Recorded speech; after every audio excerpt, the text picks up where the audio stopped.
할렐루야. 아멘. 오늘 거룩하고 복된 사순절 다섯째 주일 아침에 하나님의 전에 나와서 예배하는 사랑하는 여러분 모두에게 하나님의 한량없이 크고 넓은 은혜와 사랑과 축복이 충만하게 임하시기를 주님의 이름으로 축원합니다. 아멘. 오늘은 마태복음 10장 34절로 39절 말씀을 통해서 십자가를 내가 지고 이런 제목으로 함께 말씀의 은혜를 나누려고 합니다. 방금 전에 우리가 불렀던 찬송가 341장 찬송 십자가를 내가 지고 이 찬송은요, 영국의 헨리 프란시스 라이트 목사가 지은 찬송가입니다. 이 찬송은요, 이 라이트 목사님께서 일찍이 부모님을 잃고 고아원에서 자라서 폐병과 천식으로 시달림을 받으면서도 그의 목회지인 바닷가의 억센 어부들을 상대로 전도 사업을 하다가 임종할 때에 평화와 기쁨이란 말을 하고 죽었던 그런 분입니다. 이 라이트 목사님은요, 가난 때문에 참으로 많은 고생을 하였어도 그가 고백했습니다. 세상에서 부귀 영화를 모두 잃어버린다고 할지라도 주의 평안을 내가 받고 내가 영원한 복을 얻겠다, 이렇게 고백하는 고백의 시를 남겼던 거예요. 그리고 세상 사람들에게 무시를 당하고 고초를 겪어도 주님이 사랑하면 무엇이 걱정이냐는 거예요. 참으로 부러운 신앙입니다. 우리가 본받아야 할 신앙입니다. 그런데 오늘날 우리들은 어떻습니까? 교회를 수십 년씩 다녔어도요, 세상의 이목이 두려워서, 세상 사람들의 핍박이 두려워서 수십 명씩 신앙생활을 했다고 하면서도 주일 성수 하나 제대로 못하고요, 자식 결혼식도 주일날 하는 그런 사람이 있어요. 얼마 전에 저에게 자녀 결혼식이 있는데 와달라고 이 문자가 왔어요. 그날이 4월 17일 날 오후 3시예요.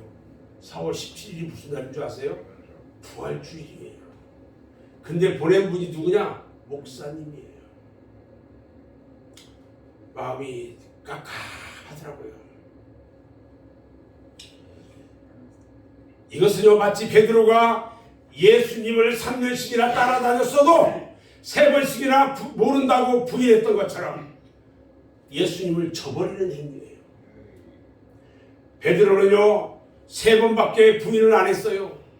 그렇지만 오늘날 우리들은 얼마나 많이 수를 셀 수 없이 예수님을 부인하고 저버리고 배반하고 다시 십자가에 못 박는 일을 지금 하고 있을까요? 오늘 본문 말씀을 보면요, 예수님께서 말씀하시기를 내가 세상에 화평을 주러 온 줄로 생각하지 마라. 화평이 아니요 검을 주러 왔노라고 10장 34절에서 우리에게 말씀합니다. 그래서 가족 간에 불화가 일고 그로 인해서 원수가 되고, 그러나 그런 중에서도요, 아비나 어미를 예수님보다 더 사랑하는 자는 예수님께 합당하지 않고 아들이나 딸을 더 사랑하는 자도 내게 합당치 않다고 말씀하고 있는 것입니다. 사랑하는 여러분, 여러분들에게 물어보겠습니다. 여러분들은 부모님보다 예수님을 더 사랑합니까?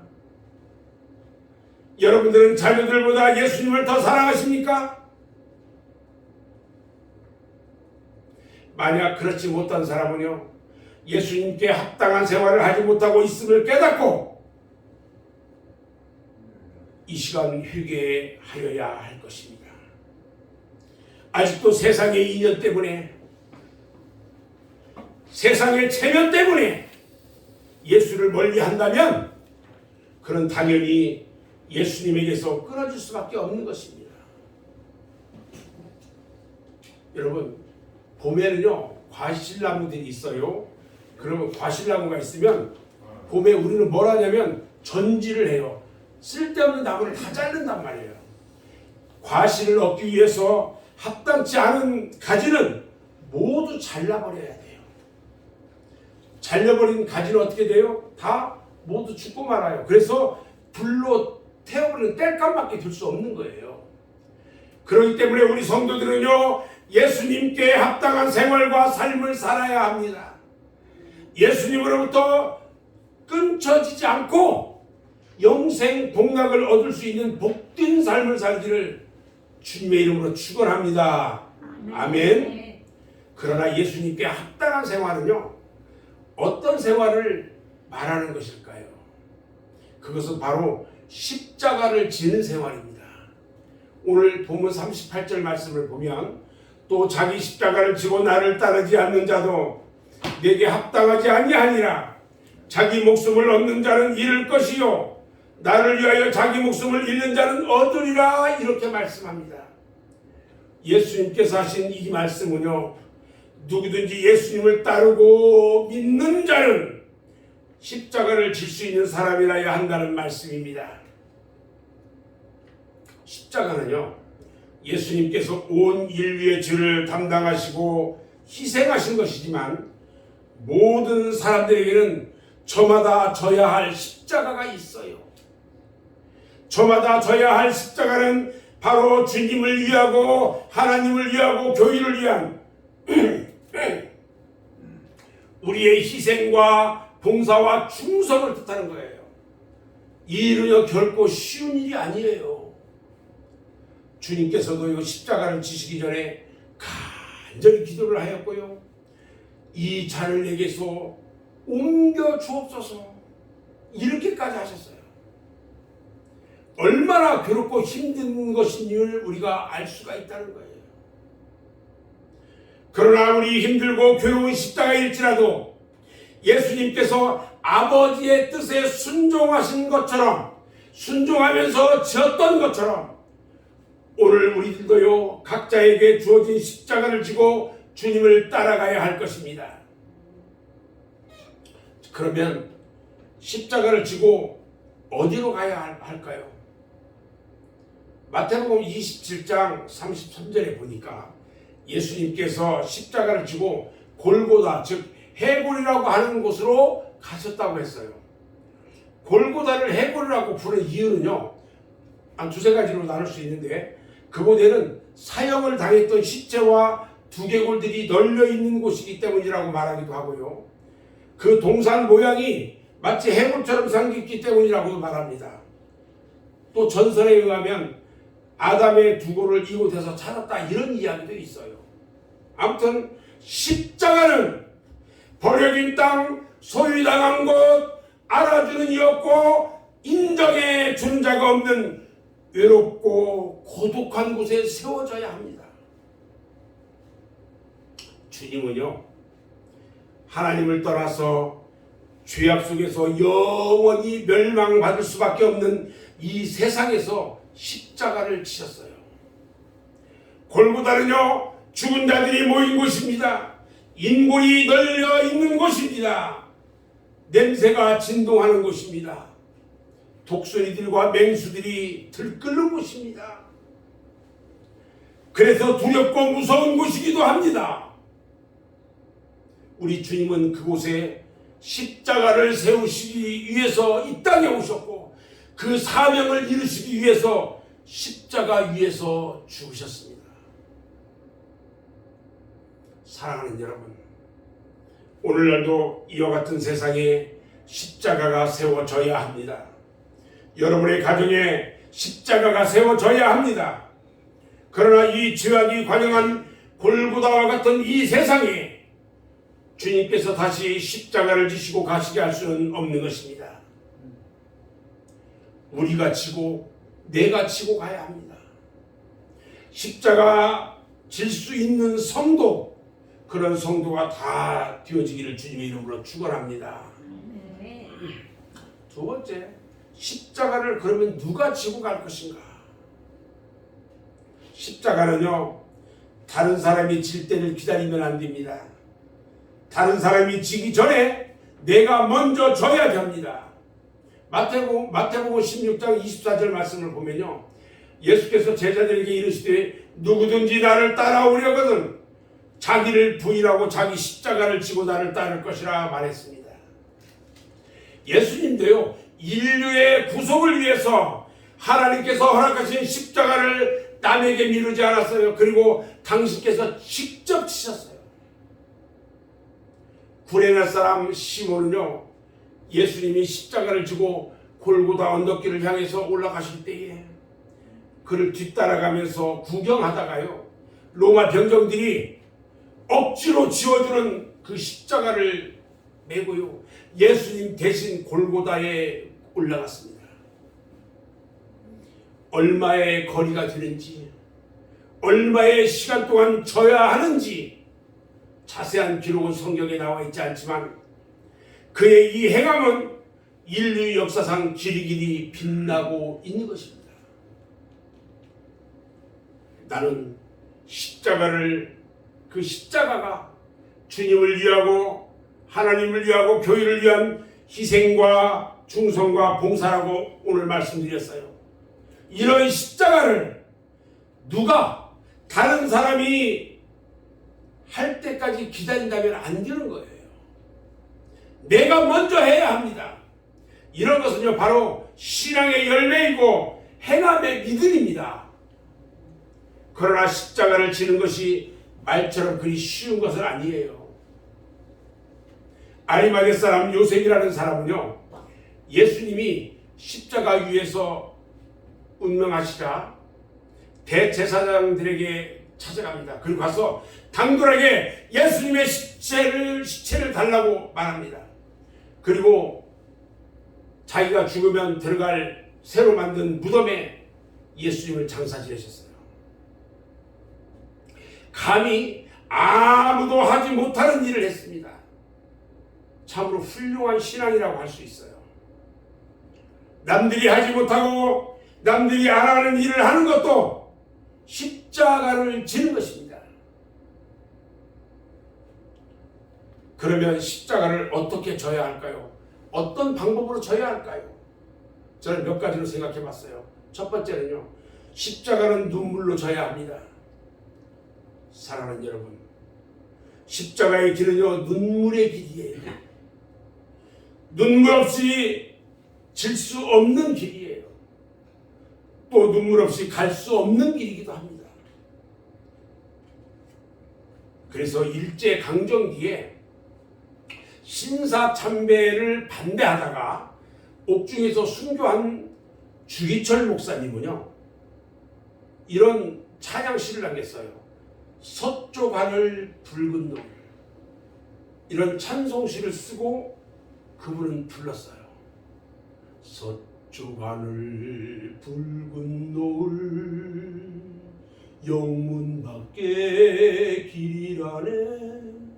여러분, 찬양을 사실 함께 부르려고 하다가 너무 눈물 날 것 같아서 제가 이 앞에만 잠깐 불러봤어요. 십자가의 길은요, 분명 고난의 길이고 고통의 길이며 희생의 길입니다. 눈물로 가는 길이에요. 오늘 또 내일 또 골고다를 올라가는 그 심정으로 울며 천국을 향해서 쉬지 않고 나가야 할 것입니다. 아멘. 그리고요, 두 번째, 어떻게 져야 할까? 십자가는요, 감사한 마음으로 져야 합니다. 십자가를 진다는 것은 주님의 구령사업에 동참하는 축복된 길이에요. 그러므로 감사한 마음으로 해야 하는 겁니다. 짜증과 불평과 원망이 있으면 안 돼요. 어디 주님께서 십자가를 지실 때에 원망하시던가요? 주님께서 십자가를 지면서 원망하면서 졌던가요?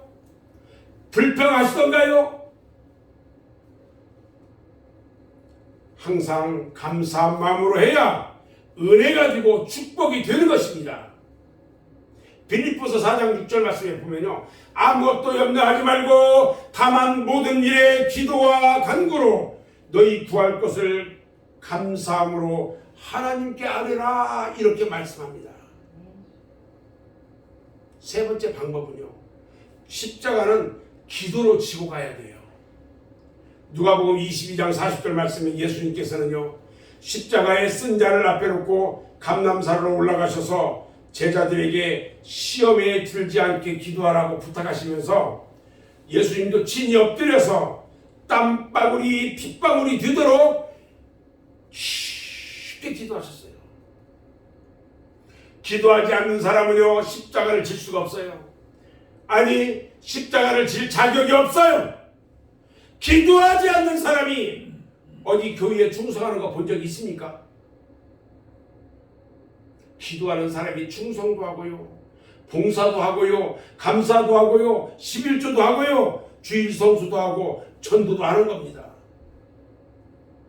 인간은 약해요. 참으로 약하기 때문에 십자가는 주님의 권능으로 져야 합니다.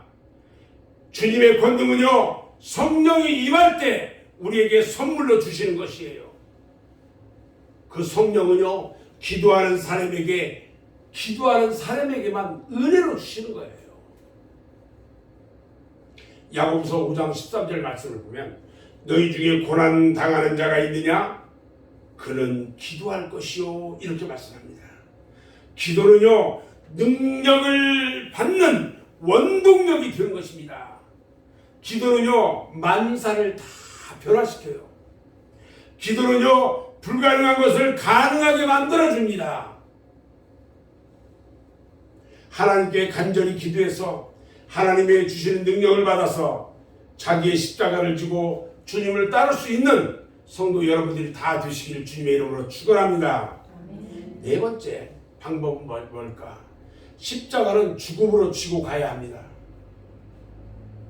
십자가는 죽음의 형틀이에요. 죽을 사람이 지는 것이 십자가예요. 예수님은요, 오늘 죄인의 모습으로 죄 있는 우리들을 위해서 십자가에서 죽으심으로 영생의 구원을 완성시키셨습니다. 그러므로 십자가를 진다는 것은요, 죽음을 각오하는 것이에요. 주님께서는 십자가에서 죽으셨어요. 요한복음 10장 15절에요. 아버지께서 나를 아시고 내가 아버지를 아는 것 같으니 나는 양을 위하여 목숨을 버리노라 말씀합니다. 그러므로 예수 그리스도를 따르는 사람들은요, 모두가 죽음을 각오하고 십자가를 져야 하는 것입니다. 마가복음 8장 35절 말씀을 보면요, 누구든지 자기 목숨을 구원하고자 하면 잃을 것이요, 누구든지 나와 복음을 위하여 자기 목숨을 잃으면 구원하리라고 말씀하셨어요. 또 누가복음 10장 27절에서도 말씀합니다. 네 마음을 다하며 목숨을 다하며 힘을 다하며 뜻을 다하여 주 너의 하나님을 사랑하고 또한 내 이웃을 네 자신같이 사랑하라고 말씀하셨어요. 사도 바울은요, 로마서 14장 8절에서도 말씀합니다. 우리가 살아도 주를 위하여 살고 죽어도 주를 위하여 죽나니 그러므로 사나 죽으나 우리가 다 주의 것이로다 그랬어요. 그리고 고린도전서 15장 31절에서 말씀하시기를 나는 매일 죽노라.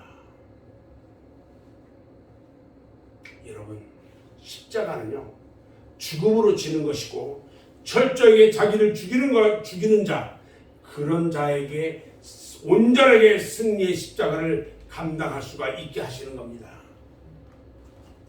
그러므로 십자가는 골고다와 같은 이 세상에서 다른 사람이 아닌 바로 내가 져야 되고 눈물로써 감사한 마음으로 기도하면서 지고 갈 때에 주님의 뜻을 이루는 충성된 주님의 종이 될 줄로 믿습니다. 아멘. 그런데요, 사랑하는 여러분, 지금 우리가 예수 믿는다고 누가 우리를 욕합니까? 우리를 핍박하고 때리거나 죽이려고 합니까? 아니에요. 지금은 아무도요, 우리가 예수 믿는다고 핍박하거나 잡아가지 않아요. 그러면 어떻게 순교하고 예수를 위해 죽어야 할까요? 사도 바울이 고린도전서 15장 31절에서 말합니다. 나는 날마다 죽노라 그랬거든요. 이 말은요, 사도 바울과 같이 자신을 죽이는 거예요. 자기의 고집도 죽여야 되고요, 자기의 성질도, 못된 성질도 좀 죽여야 되고요, 자기의 욕심도 모두 죽여야 한다는 말이에요. 바로 일사가구의 믿음으로 신앙생활을 해야 한다는 것입니다. 주일 성수도요, 일사가구의 신앙으로 해야 되고, 새벽 예배도 저녁 예배도 일사가구의 신앙으로 해야 되고요, 감사생활도 일사가구의 신앙으로 할 때에 비로소 하나님의 뜻을 이루게 되는 것입니다. 아멘. 저는 이제 오늘 말씀을 마무리하려고 하는데요, 그러면 과연 주님께 합당한 사람은 누가 될까? 오늘 말씀을 종합해서 보면요, 주님께 합당한 사람은 자기를 부인하고 자기 십자가를 지는 사람이에요. 자기를 부인한다는 것은 자기의 모든 것을 주님 앞에서 포기하는 것을 말합니다. 내 생각대로 하는 것이 아니고 주님의 뜻대로 하고 나의 모든 것을 주님을 위해서 희생하는 것입니다. 또 자기 십자가를 지는 것은요, 자기의 사명을 다하는 거예요. 이렇게 십자가를 지는 사람이라야 주님께 합당한 사람이 됩니다. 아무리 자기를 부인하고 가족도 재산도 모두 버려도 십자가 없는 것은 아무 소용이 없습니다. 십자가가 없고 예수가 없는 것은요, 유익이 없어요. 그런 것은 왜 유익이 없냐? 신앙이 아니기 때문에 그런 거예요. 오늘날에도 믿음도 없이 일시적으로 자신의 어떤 인기나 혈기로서 무엇을 하는 것처럼 하다가 스스로 실족하는 사람이 너무너무 많아요. 뭔가 하는 것처럼 하는데 실족하고 말아요. 아무쪼록 우리 맑은샘 교회 성도들은요, 자기 십자가를 지고 사명을 감당하는 충성된 성도가 돼서 하나님 보시기에 합당하고 우리 주변에 우리 주님께 합당한 성도가 돼서 이 마지막 말세에 하나님의 뜻을 이루는 충성된 성도가 되시기를 주님의 이름으로 축원합니다. 아멘. 기도하겠습니다.